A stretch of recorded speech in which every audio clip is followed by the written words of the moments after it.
Pag-usapan natin ang isa sa mga pinakamapangyarihang talata sa Biblia, ang Efeso 6:10-18. Kung naramdaman mo na parang laban ang buhay, hindi ka nag-iisa. Ang talatang ito ay nagpapaalala na ang ating mga pinagdadaanan ay higit pa sa physical, spiritual ang mga ito. Kaya, paano ako maghahanda para sa isang laban na hindi ko nakikita? Diyan pumapasok ang buong baluti ng Diyos. Una, sinasabi sa Efeso 6:10, magpakatatag kayo sa Panginoon at sa kanyang dakilang kapangyarihan. Ibig sabihin, hindi ko kailangang umasa sa sarili kong lakas. Maari akong sumandal sa kapangyarihan ng Diyos. Maraming pagsubok ang ibinabato sa atin ng buhay at minsan nakakatuksong lumaban gamit lang ang sarili kong kagustuhan. Pero ang totoo, kailangan ko ng mas malaki.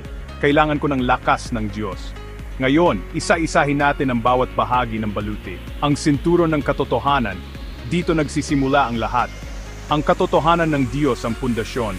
Kapag alam ko ang katotohanan tungkol sa kung sino ang Diyos at kung sino ako sa Kanya, makakatayo ako ng matatag, anuman ang mga kasinungalingan na dumating sa akin. Sunod, ang baluti ng katuwiran. Hindi ito tungkol sa pagiging perpekto.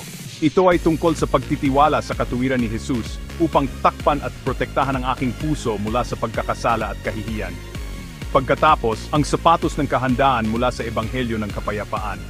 Ako ay tinawag na maging handa na ibahagi ang mabuting balita at tumayo ng matatag, nakaugat sa kapayapaan ng Diyos, kahit na magulo ang lahat sa paligid ko. Ang kalasag ng pananampalataya ang susunod.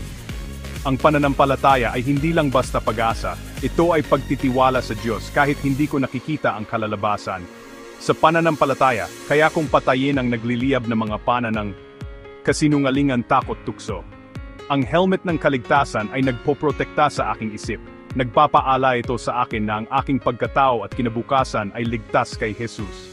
Walang pag-atake ang makakakuha sa ibinigay sa akin ng Diyos. At sa wakas, ang espada ng Espiritu na siyang salita ng Diyos. Ang salita ng Diyos ay hindi lang para basahin, ito ay isang sandata. Kapag dumating ang mga kasinungalingan at pagkalito, kaya kong lumaban gamit ang katotohanan ng banal na kasulatan. Pero may isa pang bagay, panalangin. Sinasabi sa Efeso na manalangin sa Espiritu sa lahat ng oras at manatiling alerto. Ang panalangin ay nag-ugnay sa akin sa kapangyarihan ng Diyos at nagpapanatili sa akin na nakatuon. Hindi lang ito isang backup plan, ito ang aking lifeline. Kaya, ano ang aral? Ang buhay ay isang spiritual na laban, pero hindi ako walang depensa. Sa baluti ng Diyos at panalangin, ako ay handa na harapin ang anumang dumating sa akin. Hindi ko kailangang lumaban mag-isa.